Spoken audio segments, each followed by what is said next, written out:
Hey Coach, this is Coach Simpson. Appreciate you checking out my YouTube channel. This is your first time on the channel. A lot of information on here. Feel free to search around. X and O, offense, defense, coaching fundamentals. Hopefully something you may be able to take with you.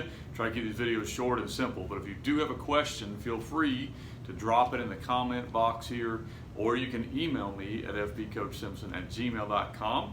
I also have my own website, fbcoachsimpson.com, where you can see a lot more in-depth stuff ranging from free magazines. I've got 7 of them out now, to brand new books that I just released. This one on fundraising, or it could be scheme, or whatever else you might want. This week I've talked about the art of the tag as related to blocking, the art of the tag as related to the RPO, the art of the tag as related to screens, and today we're going to talk about how I would tag passing concepts so you don't lose the integrity of the passing scheme, but you do change the routes. I mean, the goal of these tags is to make it harder for a defense and not confuse your kids very much, but when you start doing things, especially in the passing game, it really can mess with different coverages. So you're moving eyes a little bit of the DBs, but your quarterback is still reading the same thing if you do it right. So we're going to use the snag concept, which is a pretty general concept that most teams already run. Some kind of trips flavor, you can do it with twins and swing your running back, but it's the general, universal snag type concept where we're going to run the corner route with number 2. We're going to run some kind of, it could be a curl, slant, whatever you choose to run it with number 1, and then number 3 is your flat. He could be running a bubble or he could be running a shoot, depending on how you want to teach it. I'm not trying to get into the nuts and bolts of this play. It's a play we do like a lot. Really good play, I think, in high school football, really any level football. But the reason we're doing all this is to show the way you can tag and make one play look different to a defense. So this is the base way we would teach this play. All right, the tags start coming in when we start either messing with routes or how we get to our routes. So let's look at a few. So this is the base way we would teach it. The next way we're going to teach snag is we're going to run snag switch.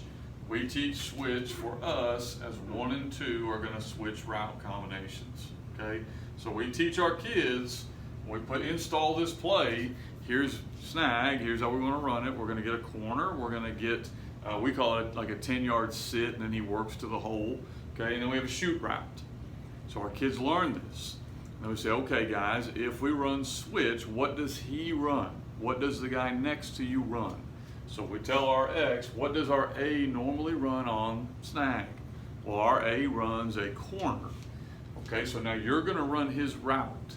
So let's think logically about this. How would you want to run the route? Well, you're going to want to make sure you bend inside, then you want to get up and run the corner.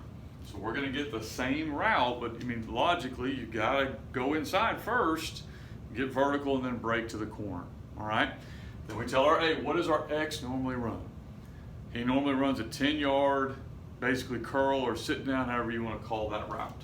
So now you're going to run 10 yards, you're going to sit, and you're going to work to the open spot of the defense. Since you're an A, you're going to work out. When he was an X, he would work in. And we have the same 3-level concept that's snag.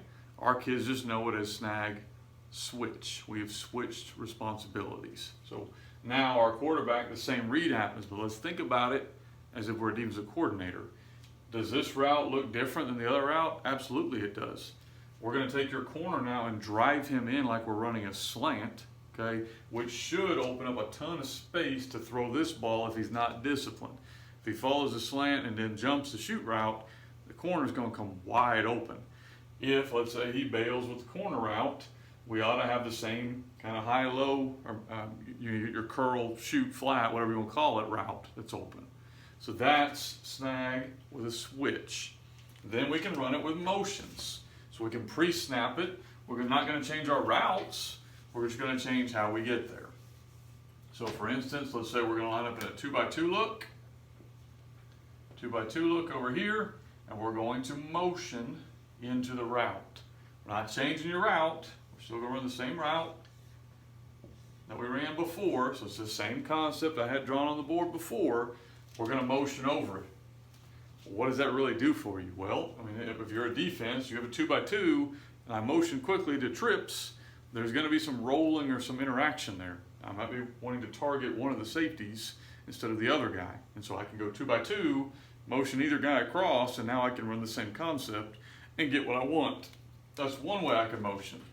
I could motion from the backfield if I want to. I could motion, the other way we really have started enjoying doing is motioning from the outside in.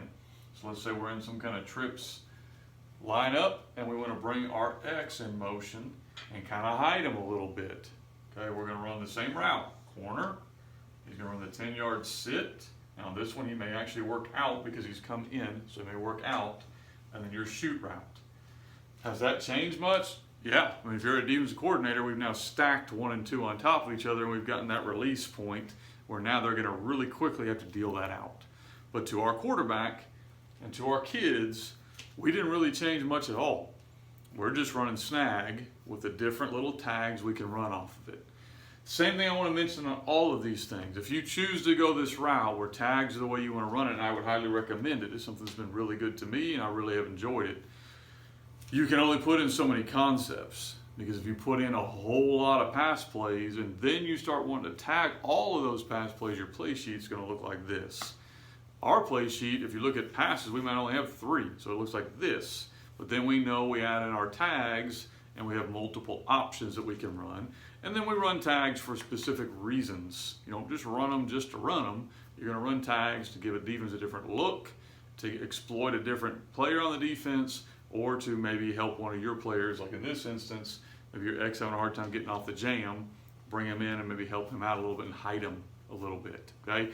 So that's what I consider to be the art of the tag, is taking a concept with one word, talking to one player, making it look completely different for a defense. But for your kids, very, very simple. Hopefully you got something from these videos.